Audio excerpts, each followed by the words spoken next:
Eu vou ler fragmentos de um livro do escritor, professor, filósofo norueguês Jostein Gaarder. O nome do livro chama-se O Pássaro Raro. É um livro de contos e tem um conto que se chama O Estranho. É um conto que eu gosto muito e eu vou ler fragmentos deste conto aqui para vocês.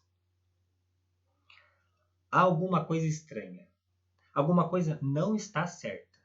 Agora posso dizer isso com certeza. Não tenho mais nenhuma dúvida de que estão me fazendo de bobo. Na verdade, não pode ser. É totalmente impossível. Mas eu vejo apenas isso. Tudo o mais é acaso. Esta ideia me dá coceiras pelo corpo todo. Fico nervoso, perturbado. Então pulo da minha cadeira e fico andando pela sala sem parar, de um lado para o outro. Eu me levanto e me sento e me levanto outra vez. Mudo um quadro de lugar 15 vezes por hora.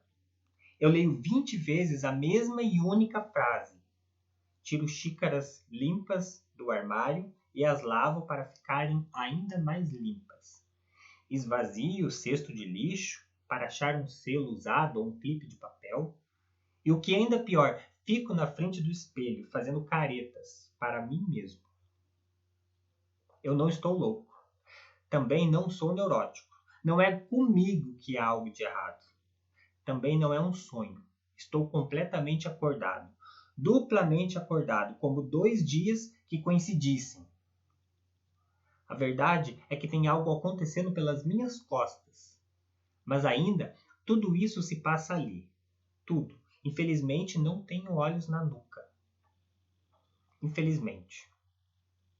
Mas agora eu não vou tolerar mais isso. Eu não posso aceitar esse estado das coisas. Vejamos, por exemplo, a vida. A vida tornou-se impossível para mim. A vida está reservada para os idiotas.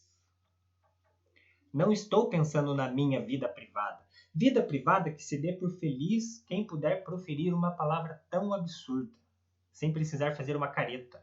Há quantos anos já não tenho mais uma vida privada? Também não estou pensando na planejada ampliação do antigo prédio da prefeitura. Já fundamentei suficientemente minha opinião sobre este tema. Também não estou pensando no anteprojeto do orçamento do governo. Para mim, isso não faz a menor diferença. Nem ao menos estou pensando no futuro do nosso planeta. Para mim, até mesmo o nosso planeta não faz a menor diferença. Como é que podemos nos achar tão importantes? Estou muito agitado para poder pensar em alguma coisa.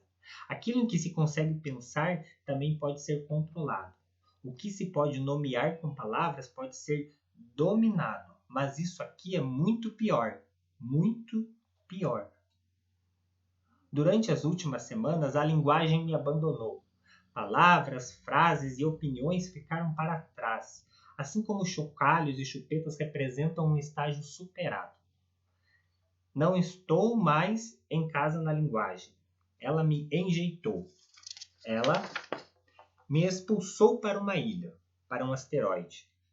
Se é que afinal existe uma linguagem. Mas será que isto é certo? Nada é certo.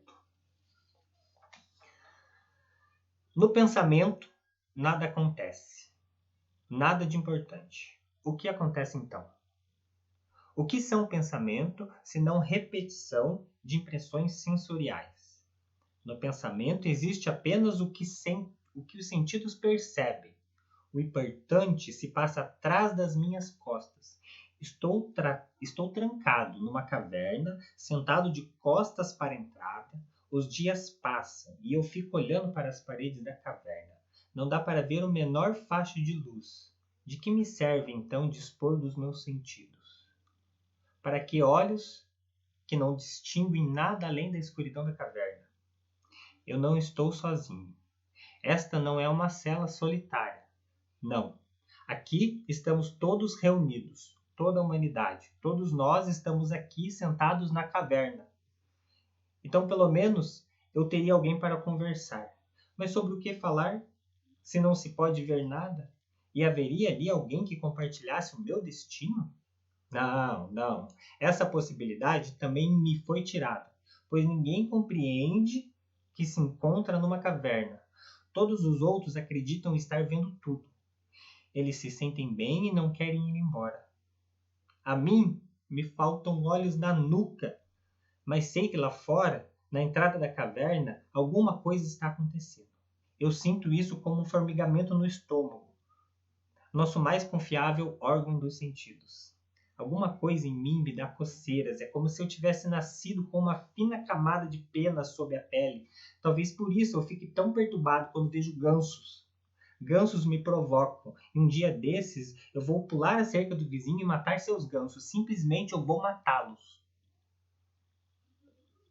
Tá. Agora eu vou entrar na questão. Na questão, eu disse a única questão que existe para esse pluralismo insaciável. Para isso, falta-me paz de espírito. O que me tira do sério é a realidade.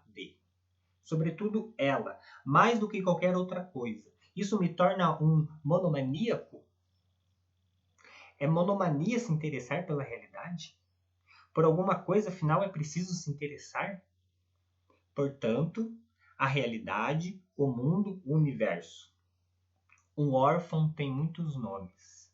Mas do que as crianças amadas, muitos nomes para aqueles que são encontrados numa escada, para aqueles que flutuam no espaço vazio. Realidade. Como é possível proferir essa palavra sem perder o fôlego? Quem é que sabe de onde ela vem? Quem pode me revelar o seu endereço? No começo e no fim de todas as coisas, não está a pergunta de onde vem o mundo? Eu sei que existe uma resposta para essa pergunta. Uma resposta, no entanto, que está fora do meu alcance. Ela existe, ela vive, mas ela vive atrás das minhas costas, e não na caverna em que passo os meus dias. Posso me conformar com isso? Quer dizer, como é que posso me conformar em levar a minha vida num mundo sem saber de onde ele vem? O mundo, eu disse, o mundo como uma rocha de toneladas que de repente passa flutuando baixo no ar sobre a cidade. Ela simplesmente está ali. Não é possível contestar a sua existência. Seria bem feito para as pessoas uma rocha flutuante de mais de 100.000 toneladas, aí elas se espantariam. Mas o que você disse sobre isso? Vocês já pararam alguma vez de fato? Já pensaram alguma vez de fato de que o mundo não tem endereço? Nem mesmo um nome? Mundo não é nada mais do que nossa denominação particular para o espectro que nos rodeia. E mais ainda mais esse espectro de que de repente desponta do nada. Esse espectro não é apenas nossa casa. Ele é nós mesmos. Nós somos os órfãos. Desapontamos do nada. O que você disse? Deus, você disse? Sim, foi isso. Agora você chamou por ele? Só que ele não se deu sequer o trabalho de deixar um simples cartão de visitas. Não há um monólito num lugar ermo e afastado no qual ele tenha assinado sua obra. Mas ele existe mesmo? O mundo? Como é que fica? Afinal, é dele que estamos falando aqui. Por ora, pensemos apenas nele. De onde vem este colosso? Por um breve momento, decidi deixar de lado todas as outras questões. Não preciso trocar as fraldas de nenhum bebê. Desliguei a televisão. As cotações da bolsa podem esperar até amanhã. Esta noite, nosso tema é o mundo. Sejam todos muito bem-vindos. O mundo sempre existiu. Você está dizendo isso. E não se fala mais nisso. E por que não, afinal? Essa é, de fato, a ideia mais evidente. Como proposição, até mesmo inevitável. Mas como fato, é pouco convincente. Naturalmente, podemos imaginar um mundo que sempre tenha existido. Mas a questão é possível que um mundo sempre tenha existido? Ele não precisa ter surgido num determinado momento? É isso que me interessa. 1-0. Uma outra ideia razoável é que Deus criou o mundo. e que Deus sempre existiu. Resolvido. Ponto final. Essa também é uma ideia evidente, mas nem por isso mais convincente como fato. Dessa forma, não estamos avançando, apenas nos esquivando do problema. 2-0. Mas nossa pequena pesquisa ainda não terminou. Reclinem-se. Reclinem-se confortavelmente nas poltronas. Ou melhor ainda, sentem-se atentos à beirada da cadeira. Ainda existe alguma possibilidade. Quem foi que disse que o mundo sempre existiu? Ele absolutamente não pode ter sempre existido. Mas nem sempre existiu. Em algum momento deve ter surgido do nada. Quase numa primeira instância, tertium no datur. Evidentemente, podemos nos esquivar indefinitivamente do problema. Mas seja como for, uma coisa é certa. Em algum momento, alguma coisa deve ter surgido do nada. Esta é uma ideia evidente e, ao mesmo tempo, de uma simplicidade comovente. É uma ideia tão simples que até uma criança pode compreendê-la. No início, não existia um mundo e depois, de repente, ele estava lá, a partir do nada. Portanto, é uma ideia simples, mas provocadora. 3-0. Isso se é que não foi Deus quem criou o mundo. Ex nihilo, como dizem os teólogos. É possível que tenhamos nos precipitado um pouco na nossa investigação. Afinal de contas, os poderes de Deus transcendem a capacidade de compreensão dos homens. Não deveríamos contestar tão precocemente a existência de um Deus. Talvez isso o ofenda, talvez ele se vingue. Mas este é outro problema. Aqui queremos nos concentrar exclusivamente na epistemologia. O mundo é uma contínua provocação. Problemas familiares só os macacos têm. Quanto a mim, tento ser humano. De onde vem o mundo? Eu perguntei. E repito, de onde diabos vem o mundo? 700 vezes por dia eu faço essa pergunta. Eu sei que posso tirar o meu cavalo da chuva. Com rigor sistemático, eu gostaria de investigar a realidade mais a fundo e encontrar uma explicação. Podemos acordar de um sonho desagradável e afugentar o mundo do sonho. A realidade é diferente. Ela se instaura. Ela não retrocede um único passo. A realidade está aqui. Eu me soltei da terra. Eu estou flutuando no espaço vazio. Aqui é tão solitário, senhoras e senhores. Antigamente, era raro eu ter esses pensamentos. Uma pedra, uma paisagem, um bicho podiam provocá-los. A visão ocasional de uma planta na rua, o gesto de uma velha senhora, um incidente engraçado no bonde. Depois, esses pensamentos começaram a me assaltar regularmente. Ao acordar de manhã, após uma longa noite, como se eu tivesse dado um puxão em mim mesmo. Pouco a pouco, o mundo foi ficando mais claro. Seus contornos foram se desenhando de forma mais nítida, de forma mais abrupta, violenta e inoportuna do que antes. Agora, eu penso nisso com um intervalo de minutos. Mas é este pensar que me atormenta, porque não me leva a absolutamente nada. O complicado é que justamente isso me revolta. Eu sou uma parte do círculo na qual gostaria de cair fora. Um fantasma na caça do fantasma. Não consigo descobrir o que estou procurando. Eu mesmo sou o espectro. É um dilema insuportável, mas eu não tenho escolha. Só terei paz quando tiver decifrado o mistério. E isso, porém, nunca vai acontecer, ou somente quando eu mudar de opinião. É impossível, mas não desisto. De modo geral, algo existe. Desse ponto partem todos os meus pensamentos, e a ele retornam. Mas o que mais me aflige é que eu pareço estar tão incrivelmente sozinho com esses pensamentos. Eu chamo a sua atenção para algo que, segundo os meus critérios, deveria abalá-lo nas suas mais profundas convicções. Mas ele apenas abana a cabeça e prossegue apressadamente. Em vez de perceber que o mundo é fantástico, ele acha que estou fantasiando e não entende absolutamente nada. Como ele precisa do mundo previsível. Ele me taxa de louco para que ele próprio não enlouqueça.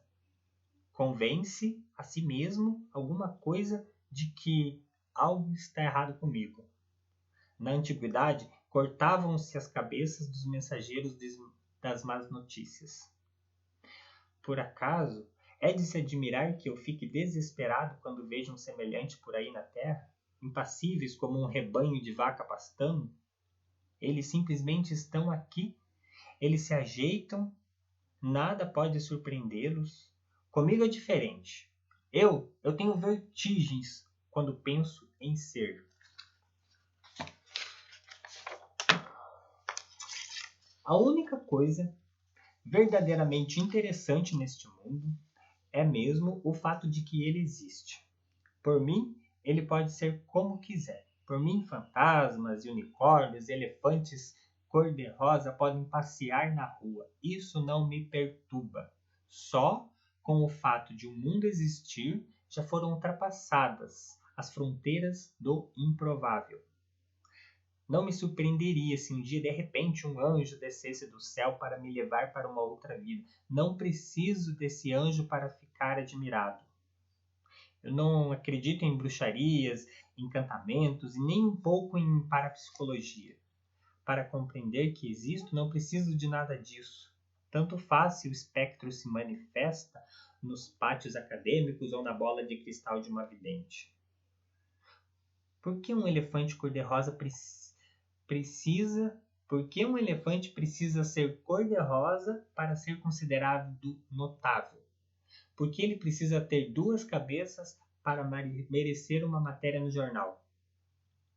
Como é possível que o mundo não concorde comigo quando afirmo que é louco estar aqui?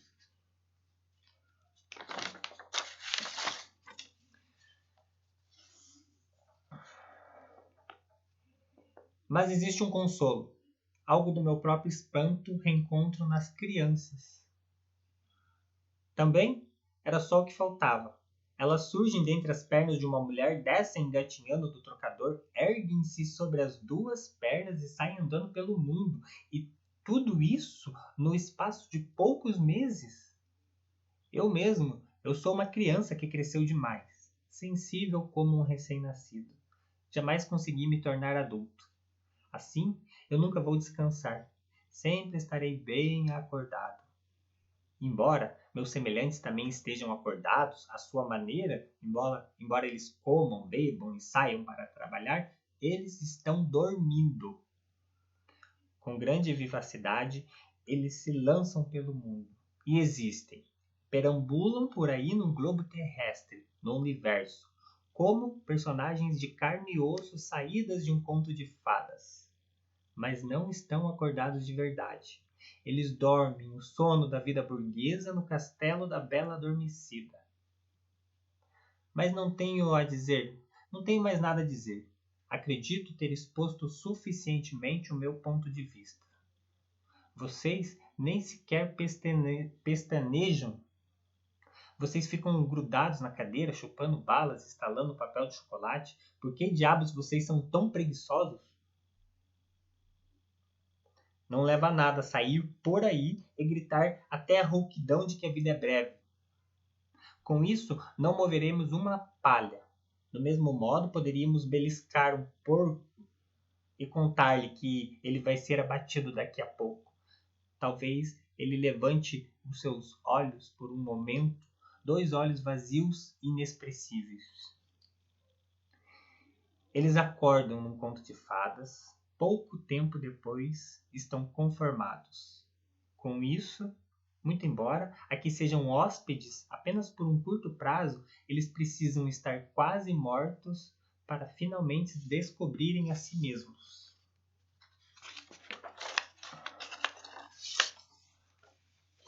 O mundo é louco. Ou isso, ou o mundo está em ordem. E eu sou louco. Mas o que seria pior? Se o mundo é louco, então eu sou o único normal? Mas isso seria melhor do que se o mundo fosse normal e eu o único louco? O que isto significa? Pode significar que eu sou o único que existe e que apenas imagino todo o resto. Afinal de contas, não se pode exigir das figuras de um sonho que elas vivenciem a si mesmas. Ou será que pode? Mas isso não me parece um pouco atraente. Prefiro continuar sendo o único que sabe que o estranho existe, o único que conhece o segredo. Quando eu morrer, o mundo terá se livrado de um louco. Ou isso, ou ele terá perdido o único normal. E então não terá mais nada de importante. Quem era o louco aqui? O mundo ou eu? De qualquer forma, o mundo terá a última palavra. Mas o vento? O vento sussurra na grama sobre os restos mortais dos nossos heróis. O mundo está como antes. Eu acho que ele se recompôs. É isso.